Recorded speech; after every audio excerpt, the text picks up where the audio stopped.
नमस्कार, बहुत स्वागत है आपका डिबेट लाइव बड़ी बहस मध्य प्रदेश में। मैं हूं आपके साथ अमित शर्मा। आज प्रधानमंत्री नरेंद्र मोदी ने बुंदेलखंड की प्यास बुझाने और किसानों की तकदीर बदलने के दावों के साथ केन बेतवा लिंक परियोजना का शिलान्यास कर दिया है। यह परियोजना सिर्फ मध्य प्रदेश और उत्तर प्रदेश के लिए नहीं बल्कि पूरे देश के लिए एक नई दिशा का संकेत है। लेकिन सवाल यह है कि क्या इस परियोजना से वाकई क्षेत्र की तस्वीर और तकदीर बदलेगी? क्या यह पर्यावरणीय चुनौतियों का सामना कर पाएगी? जिन सपनों के साथ यह परियोजना शुरू हो रही है, क्या वो पूरे हो पाएंगे? आज इसी विषय पर हमारी चर्चा होगी। इसके पहले देखिए हमारी एक खास रिपोर्ट।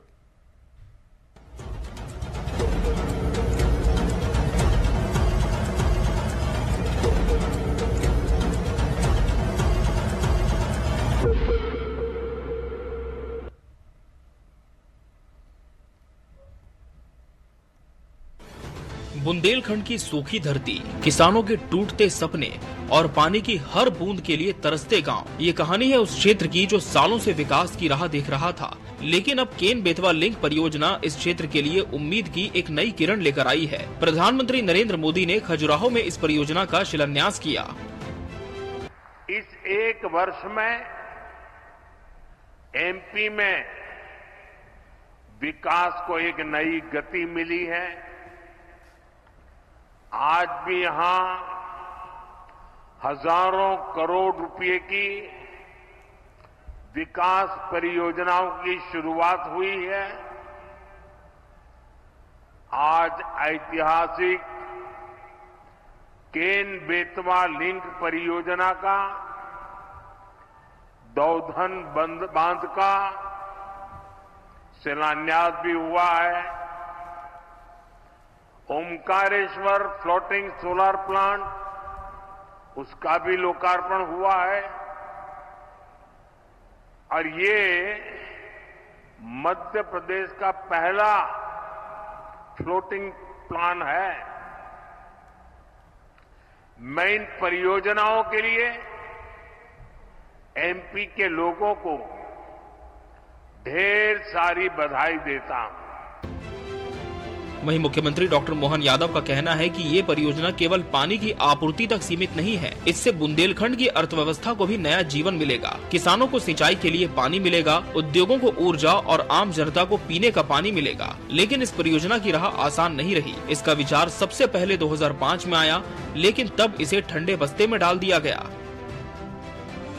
आधुनिक भागीरथ के रूप में हमारे यशस्वी प्रधानमंत्री श्रीमान नरेंद्र मोदी जी ये एक ऐसा अद्भुत अवसर दे रहे हैं जिसके माध्यम से दुनिया के लोग और मध्य प्रदेश को छोड़ करके भारत के ही कई राज्य इसको अनुसरण करेंगे।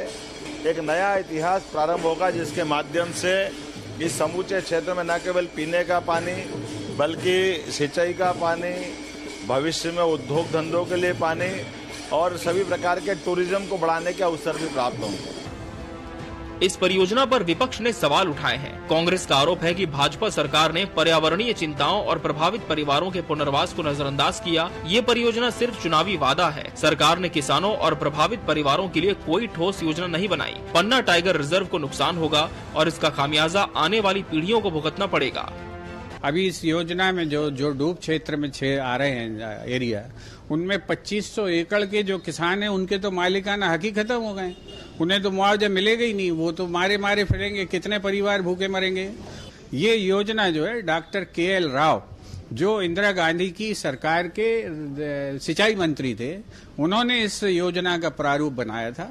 उस समय संसाधन नहीं थे तो योजना आगे नहीं बढ़ी। तो ये तो जो जिन्होंने सपने देखे हैं सबको श्रेय दो, आप भी श्रेय लो, मगर किसी दूसरे के नाम पर पर्ची चिपका कर और ये डांस करने की योजनाएं बंद होनी चाहिए।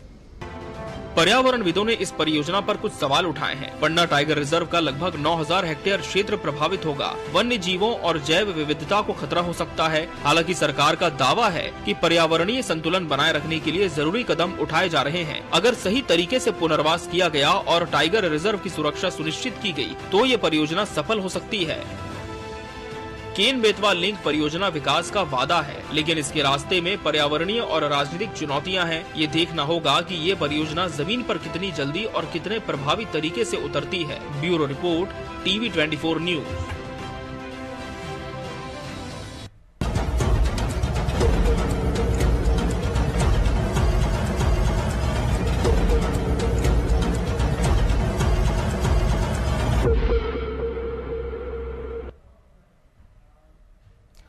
मोदी मोहन का अटल संकल्प, आज इसी विषय पर हमारी चर्चा होगी। इसके लिए हमारे साथ खास मेहमानों का पैनल भी जुड़ चुका है। हमारे साथ बीजेपी प्रवक्ता सत्येंद्र जैन जी जुड़े हैं। सत्येंद्र जी, बहुत बहुत स्वागत है आपका इस चर्चा में। कांग्रेस प्रवक्ता स्पर्श चौधरी जी प्रतिपक्ष का पक्ष रखेंगे। स्पर्श जी, आपका भी बहुत बहुत स्वागत है। वरिष्ठ पत्रकार पंकज पाठक जी भी इस चर्चा का हिस्सा हैं। पंकज जी, आपका भी बहुत बहुत स्वागत है। सत्येंद्र जी, परियोजना तो काफी अच्छी है, काफी विस्तार से इस पर जानकारी भी दी गई है, लेकिन विपक्ष ने कहा है कि आप दूसरे के नाम पर पर्ची चिपकाकर डांस कर रहे हैं और इसके जो और भी कॉन्सिक्वेंसेस होंगे और भी जो परिणाम होंगे, क्या उन पर चिंतन नहीं किया गया? ये पर्ची चिपका के डांस करना, ये सब कांग्रेस ने किया, कांग्रेस ने मट्ठा डाला।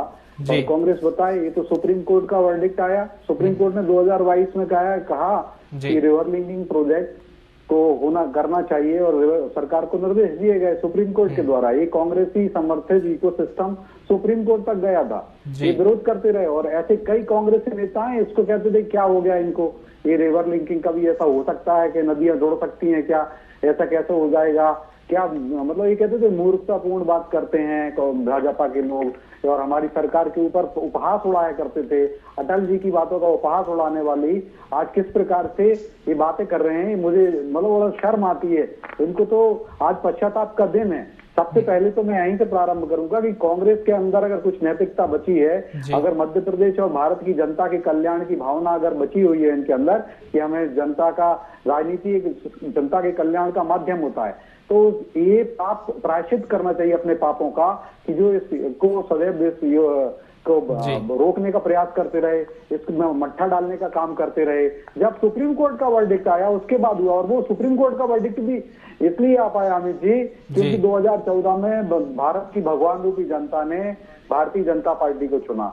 यशस्वी प्रधानमंत्री श्री नरेंद्र मोदी जी सत्ता में आए, वो प्रधानमंत्री बने, फिर उन्होंने कहा अपने जल संसाधन विभाग और सबको कि आप इस पर कार्रवाई करिए, वो सुप्रीम कोर्ट में जवाब देते रहे। तब जाकर के सुप्रीम कोर्ट ने कहा नहीं ये अच्छे प्रोजेक्ट है, अच्छी योजना है, और इसके बारे में काफी टेक्नोलॉजिकल डिस्कस सुप्रीम कोर्ट ऐसे निर्देश नहीं देता है, निर्णय नहीं देता है। उन्होंने सारे जल वैज्ञानिक और सारे जियोलॉजिक भूगर्भीय और जो भौगोलिक परिस्थितियों का सारा सब डेटा का एनालिसिस किया गया है। उसके बाद में फिर ये निर्देश आया, उसके आधार पर ही हमारी सरकार आगे बढ़ती रही और मध्य प्रदेश वह ऐसी पवित्र भूमि है, मुझे गौरव होता है, गर्व होता है कि मैं उस मध्य प्रदेश से आता हूँ कि जहाँ से दो योजनाओं फलीभूत होने जा रही हैं, जिसका की भूमि पूजन हुआ है, जो केन बेतवा लिंक प्रोजेक्ट हुआ और पीकेसी लिंक प्रोजेक्ट हुआ, पार्वती काली सिंध चंबल जो हुआ। तो ये विश्व की पहली ऐसी योजनाएं हो रही हैं जो भारत के अंदर रिवर लिंकिंग प्रोजेक्ट आ रहा है।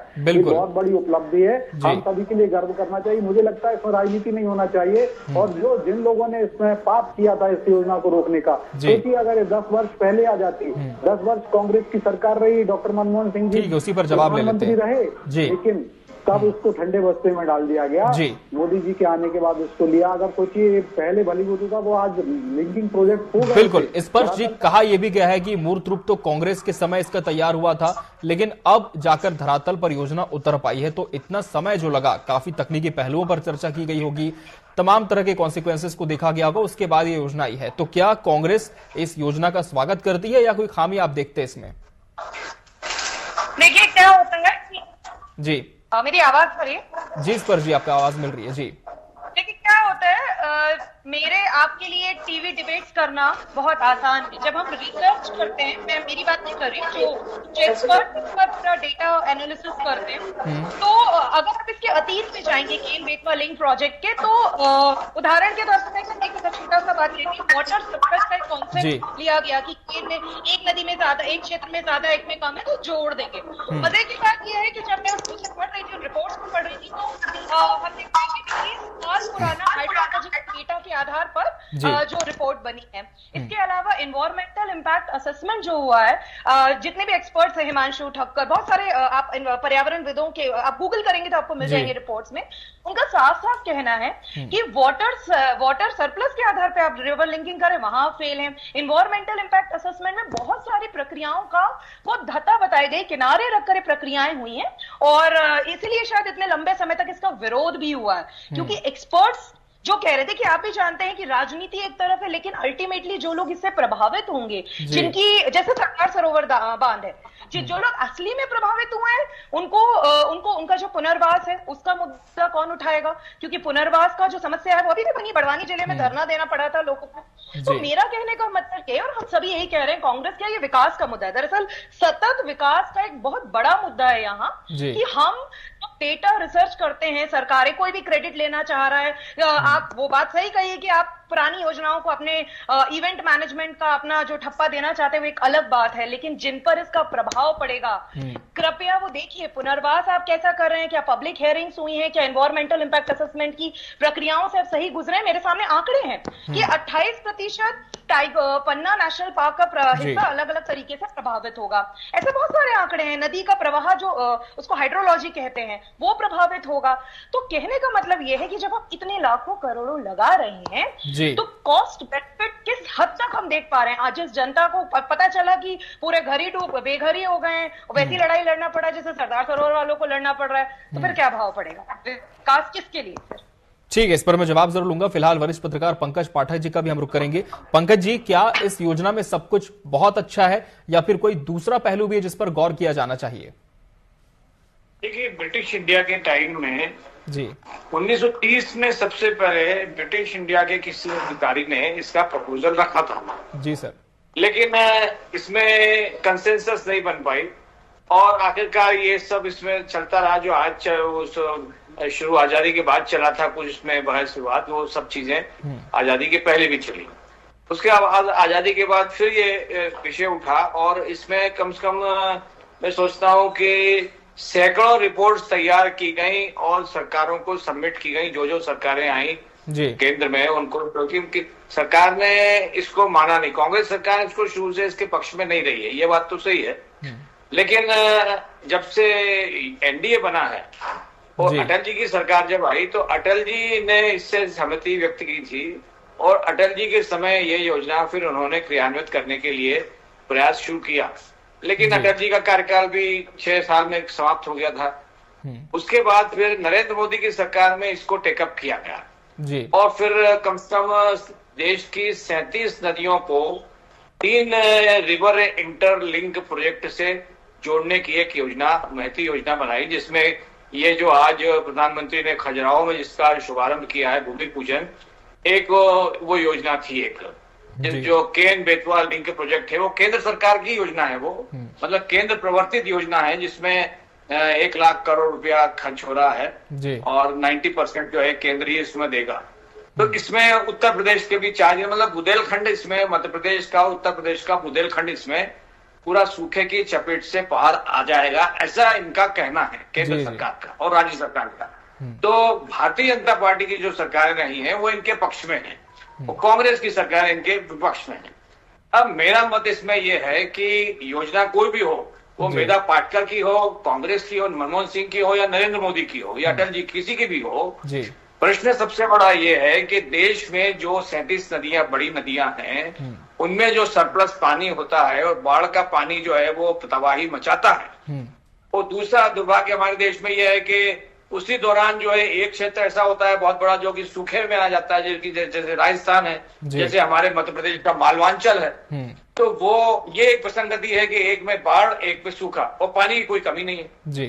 गंगा महानदी हमारी, जो ब्रह्मपुत्र, जो बड़ी बड़ी कावेरी हमारी, बड़ी बड़ी नर्मदा, हमारे पास नदियों की कोई कमी नहीं है। साबरमती, चंबल, विशाल काय नदियां हैं समुद्र की तरह, लेकिन आधा भारत सूखे की चपेट में रहता है। अब इसमें आखिरकार बहस मुहवाइसा चलने के दौरान चलते चलते आखिर कहीं न कहीं ये निर्णय तो हो। अब जैसे पिछले सालों में अपना, चलो ठीक है, अभी इतने सालों से तो ये रिवर लिंक के प्रोजेक्ट चालू नहीं हुआ था, ठीक है ना, जो पुरानी पद्धति है उसी से हम काम कर रहे थे। लेकिन उसमें भी कुछ ऐसा नहीं हो पाया। जो भी हो सकता है सरकारों ने अपने प्रयास किया। सरकारें, मैं तो नहीं कहता कि कांग्रेस हो या बीजेपी मतलब किसी के पक्ष में या पक्ष में नहीं है वो, लेकिन हाँ वही ऐसे एफर्ट्स किसी ने नहीं किए हो, मैं नहीं मानता। लेकिन अभी तक क्या हमारे देश में अभी भी स्थिति ये है, 10 साल ये एनडीए के भी निकल गए, 11 साल, लेकिन अभी भी स्थिति ये है कि सूखा का सूखा है और बाढ़ का बाढ़ है, पानी की कमी नहीं है, लेकिन सूखे की चपेट में है। और सूखा के राहत कार्य में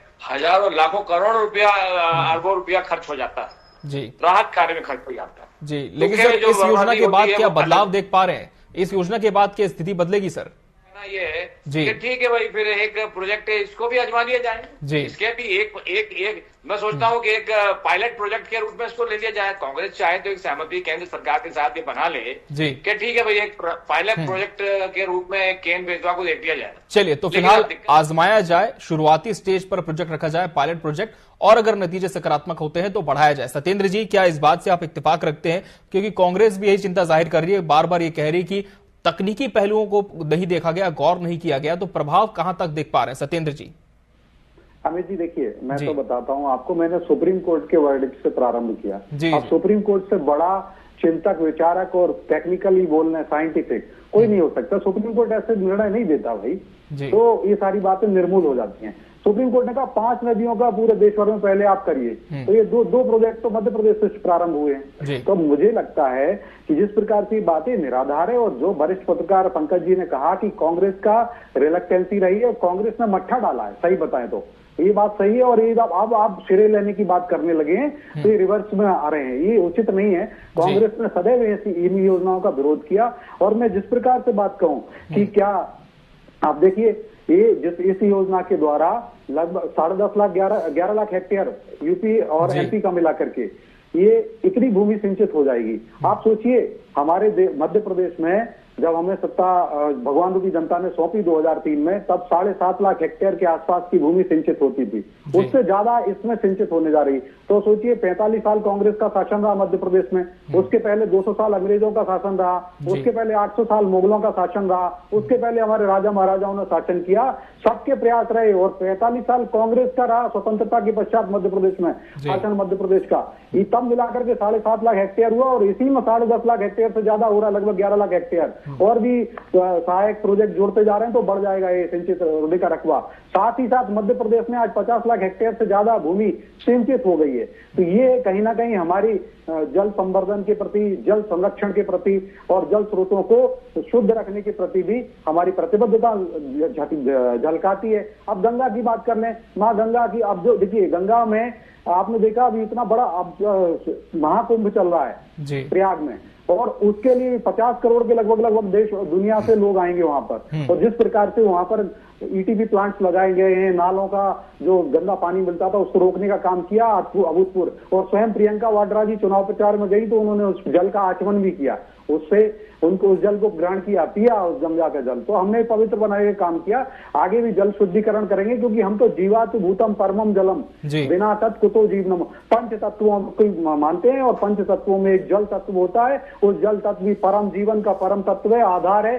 बिना जल के कोई जीवन की कल्पना नहीं की जा सकती। उसको बढ़ाया, 75,000 से ज्यादा तालाबों को बनाया गया। 75 वर्ष स्वतंत्रता के मनाए गए, अमृत महोत्सव मनाया गया। तो हमने 75,000 से ज्यादा तालाब देश भर में उन्नयन किया है, बनाए गए हैं। और साथ ही साथ लगभग 20 करोड़ परिवारों को, जो 20 करोड़ परिवार हैं देश के अंदर, उन 20 करोड़ परिवारों के लिए नल जल योजना लेके आए। क्यों? आजकल पहले अगर क्या 55-56 साल तक केंद्र में सरकार रही कांग्रेस की, तो कांग्रेस सोचती रही क्या 20 से 25% लोग ही शुद्ध जल मिलता था भारत के लोगों को। आज हम एक काम कर रहे हैं और अभी लगभग 16 करोड़ लोगों को हम शुद्ध जल देने लगे, नल से जल। और भी जो कमियां उसको पूरा कर रहे हैं। तो हमने भूमिगत जल को बढ़ाने के लिए तालाबों को भी उन्नयन किया, उनका संवर्धन किया है। मोर पर ड्रॉप मोर क्रॉप, ये भी हम संकल्पना करते हैं। कृषि के अंदर भी हमने अनेकों नवाचार किए हैं। और कहीं ना कहीं हम कहते हैं वृक्ष को भी बढ़ाने की, देखिए वृक्ष भी हरित क्रांति लाएगा और हमारी भूमि। चलिए, तो पर्यावरण पर जोर दिया, जल का संरक्षण किया, शुद्ध किया नदियों को। लेकिन स्पर्श जी, इस प्रोजेक्ट को क्या वाकई पायलट प्रोजेक्ट के तौर पर लेना सही था, या फिर और कुछ आप मानते हो, कोई सुझाव सरकार को जो देना चाहें? तो बड़ी अच्छी बात सत्येंद्र जी जल संरक्षण की कर रहे थे। मुझे लगता है बुंदेलखंड रीजन जो है पूरा एरिया है, वहां पानी की समस्या एक मूल कारण जिसके कारण प्रोजेक्ट लाया जा रहा था, इस पे चर्चा हो रही थी। तो एक बहुत बेसिक सिंपल सा एनसीईआरटी का साइंस है 8वीं 9वीं का, कि जंगल जब कटते हैं तो पानी कम हो जाता है, क्योंकि पानी का अवशोषण कम हो जाता है। तो 2021 में सुप्रीम कोर्ट ने जो सेंट्रली एम्पावर्ड कमेटी बनाई थी, उसकी रिपोर्ट कहती है 43 लाख पेड़ काटे जाएंगे। आज हम 3 साल बाद बैठे हैं, तो ज्यादा भी आंकड़ा हो सकता है। तो इतनी बड़ी उसमें जब जंगल काटे जाएंगे, और इसी संदर्भ में मैं बक्सवाहा जो मूवमेंट था उसका जिक्र भी आऊंगा सत्येंद्र जी, जो डायमंड माइन के संदर्भ में था, तो लोगों ने वहां विरोध क्यों किया? क्योंकि 2 लाख पेड़ काटना बोला गया था, बट एक्चुअली 5 लाख कुछ से ज्यादा पेड़ कट रहे थे। तो सवाल है, जब इतनी बड़ी संख्या, इतनी बड़ी उसमें पेड़ काटे जाएंगे, और एक नेचुरल फॉरेस्ट की जगह कभी भी कोई रोपित जंगल नहीं ले सकता। तो आप किस मुंह से कहेंगे कि आप जल संरक्षण की बात कर रहे हैं? तो ये सोचने वाली बात है। इसके लिए सरकार को इस पे बहुत ध्यान देने की आवश्यकता है, क्योंकि ये मैं नहीं कह रही हूँ, रिपोर्ट्स कह रही हैं, एनवायरमेंट एक्सपर्ट्स कह रहे हैं। मैं और सत्येंद्र जी एक्सपर्ट्स नहीं है एनवायरमेंट के, मुझे लगता है। दूसरी चीज, हम बात कर रहे हैं उस एरिया की, पन्ना टाइगर रिजर्व की, जहां पर हमारा घड़ियाल सेंचुरी है ना। अभी हम चीते लाए थे बड़े जोर शोर से, जो अलग अलग कारणों से काल कवलित हो गए। तो हमें देखना पड़ेगा कि वो जो पूरा इकोसिस्टम है। अच्छा, एक और चीज, सीमेंट फैक्ट्रियां अभी 3 एक डल गई हैं, और डलनी है, पावर प्लांट्स बनने, तो ये सबका जो उस क्षेत्र पे दबाव पड़ेगा, आपने उसके लिए क्या किया? और जो मैंने अभी पहले सवाल उठाया, आपने, सत्येंद्र जी ने मुझे सरदार सरोवर वाली बात का जवाब ही नहीं दिया कि लोगों को आज भी अगर पुनर्वास के लिए धरना आंदोलन करना पड़ रहा है, तो क्या प्रोजेक्ट के शुरू होने से पहले आपने प्रॉपर पब्लिक हियरिंग्स किए? आप जवाब दीजिए, ट्रांसपेरेंसी के साथ बताइए कि आपने वहां के लोगों की इन पुनर्वास के लिए क्या किया है, मतलब पहले से क्या प्लान है। जी, तो जवाब दीजिए सत्येंद्र जी, जो प्रभावित होंगे उनके लिए क्या कोई प्लान आप लोगों ने बनाया है? कहां विस्थापित किया जाएगा, किस तरह से उन्हें सेटल किया जाएगा? देखिए अमित जी, स्पर्श जी ने, हमारी बहन है, उन्होंने प्रश्न उठाया, बिल्कुल सही। मैं वैज्ञानिक नहीं हूँ, जल भू वैज्ञानिक नहीं हूँ, ना जल वैज्ञानिक हूँ, जल विशेषज्ञ भी नहीं हूँ, लेकिन मैं मोटी मोटी बातें तो जानता हूँ, और वही मैं बताता हूँ आपको कि आप जो बात है, तो हमने ये बात सही है। तो लेकिन इससे क्या है कि अगर सारे वृक्ष नहीं कटे तो ये भी है कि विकास ही नहीं होगा, कुछ आप बढ़ ही नहीं सकते आगे। सुप्रीम कोर्ट ने तक उसके लिए रूलिंग्स भी हुई हैं, एनजीटी भी बनाया गया इसीलिए। तो बहुत सारे काम किए जा रहे हैं। सरकार ये पर्यावरण को ध्यान में रखते हुए आधुनिक विकास के लिए हर जगह काम किया जा रहा है। या रोड नहीं बन सकते, टनल्स नहीं बन सकते हैं, तो लेकिन सुप्रीम कोर्ट अनुमति देते हैं। और पर्यावरण विभाग है, जो पर्यावरण विभाग सालों लगते थे, उस पर्यावरण विभाग में भी अब फाइल नहीं रुकती है, बहुत जल्दी 3 महीने में उसमें अनुमति मिल जाती है। तो मैं ये कहता हूं कि जो रिहेबिलिटेशन की बात है, रिहेबिलिटेशन भी सरकार पूरा ध्यान रखती है, और आगे भी रखा जाएगा। हाँ, अगर किसी को कोई आपत्ति भी रहती है तो सबको न्यायालय के दरवाजे खुले रहते हैं, सब जाते हैं। और मैं ये नहीं कहता आंदोलन से नहीं बात होती, हमारे भारत में न्यायालय, न्यायिक व्यवस्था बहुत अच्छी है, सरकारों को भी झुकने के लिए बाध्य होना पड़ता है। मैं बात कहूँ, चीते की बात कही मेरी बहन जी ने कि चीते नहीं देखी, हमने एक अच्छा काम किया। मध्य प्रदेश फिर पुनः हुआ है, हमारा पवित्र भूमि है, पुण्य भूमि है, कि चीते अगर भारत में पुनः आए तो मध्य प्रदेश में आए, और अभी भी उसमें प्रजनन हो रहा है। मैं है ना, उस पर नहीं जाता, लेकिन मैं एक बात पे जाता हूँ, 1952-53 में स्वतंत्रता के पश्चात अगर चीतों का शिकार किया था ना, तो कांग्रेस से संबंधित परिवार ने किया था। सिंहदेव परिवार है कांग्रेस से संबंधित, जो टीएससी जो छत्तीसगढ़ में, वहाँ उन्होंने शिकार करके फोटो भी उनके परिवार के लोगों ने डाले थे। तो मैं बताऊं, अगर शिकार किया चीतों का, उसके बाद चीता विहीन भारत हो गया था। तो चीता फ्री इंडिया कब हुआ, भारत तब हुआ जब शिकार किया गया, और फोटो डले हुए आप देख लीजिएगा, सोशल मीडिया में मिलेंगे। तो कहीं ना कहीं अगर जीव हिंसा हुई है, अगर चीतों का समापन हुआ, उसके बाद चीते शून्य हो गए भारत में, तो उसमें भी कांग्रेस का रोल है। और जिस प्रकार से मैं बात कहूँ कि हमने 5 करोड़ से ज्यादा वृक्ष लगाए हैं इस बार, एक पेड़ माँ के नाम, मैं तो कहता हूँ इस पर दीदी ने भी लगाया होगा, क्योंकि हमें लगाना चाहिए। मैं और भाजपा को श्रेय मत दीजिए, किसी को नहीं दीजिए, और किसी और के नाम पर भी लगा लीजिए, लेकिन वृक्ष के बारे में क्या उपमा है, और हमने उसको मंत्र मान के काम कर रहे हैं, और आगे भी करते रहेंगे। उनके लिए कहा गया है कि 10 कूप समा बापी, 10 बापी समा हृदया, 10 हृदया समा पुत्रो, 10 पुत्रा समा द्रुमा। तो मतलब इसका हिंदी में मैं मतलब बता देता हूँ कि 10 कुआं से ज्यादा बढ़ के होती है या बराबर होती तो एक बावड़ी होती है, और 10 बावड़ी से बड़ा होता तो या समान होता तो एक तालाब होता है, और 10 तालाब से भी ज्यादा योग्य अगर होता तो एक पुत्र होता है, जो हम अपने परिवार में देखते हैं। चलिए ठीक है, समय कम रह गया सत्येंद्र जी, मैं फाइनल कमेंट के लिए रुक करना चाहूंगा पंकज जी का। पंकज जी, सब कुछ बहुत अच्छा है जैसे कि सरकार बता रही, लेकिन आपने कहा कि पायलट प्रोजेक्ट के तौर पर इसे देखना चाहिए, लेकिन किस तरह के और प्रभाव आप देखते हैं जिन पर अभी विचार किया जाना बहुत जरूरी है?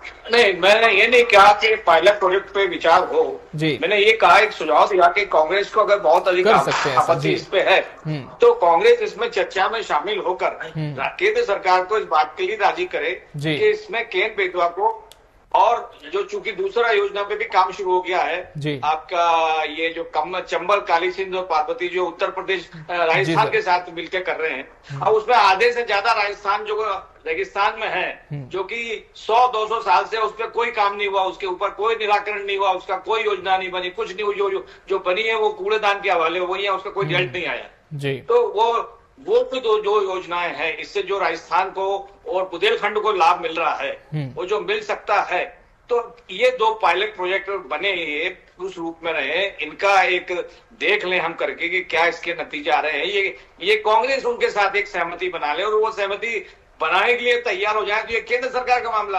भाई हम तो ना एक्सपर्ट है, ना हम कोई प्रवक्ता है, ना सरकार में, हम तो कुछ भी नहीं है, हम तो पत्रकार हैं खाली। लेकिन हाँ, अध्ययन करते हैं हम, हम हर विषय में बोलते हैं, लेकिन किसी विषय के एक्सपर्ट नहीं होते।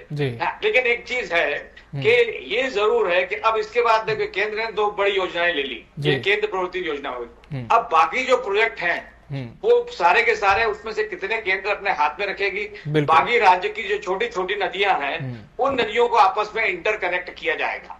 तो मैं सोचता हूँ कि ये बात सही है कि पर्यावरण का विनाश नहीं होना चाहिए, सरकार की हर योजना में ये दृष्टि होती है, लेकिन अगर नहीं होती है तो उसके लिए आंदोलन होना चाहिए, उसके लिए विपक्ष भी है, उसके लिए स्वयंसेवी संस्थाएं भी हैं, उसके लिए पार्टी सरकार के अंदर शामिल लोग भी होते हैं, उसमें भी एक प्रेशर ग्रुप होता है, एक इंटरेस्ट ग्रुप होता है, एक प्रेशर ग्रुप भी होता है। तो मैं सोचता हूं कि मैं ये नहीं कह रहा हूं कि क्या होना चाहिए क्या नहीं होना चाहिए, मैं ये कह रहा हूं कि जो सामने चीजें रख रही हैं, दिख रही हैं, मैं उनका विश्लेषण अपना विश्लेषण प्रस्तुत। बिल्कुल सर, क्योंकि पहला पहलू तो यही कहता है कि इलाकों का सूखा समाप्त होगा, क्षेत्र का विकास होगा, नई बिजली परियोजनाएं शुरू होंगी।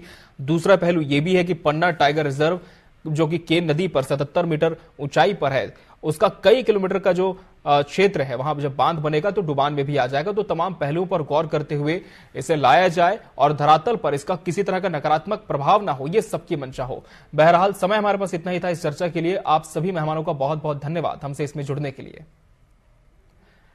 इसी के साथ बड़ी बहस डिबेट लाइव मध्य प्रदेश में आज के लिए फिलहाल इतना ही। मुझे और मेरी पूरी टीम को दीजिए इजाजत। नमस्कार।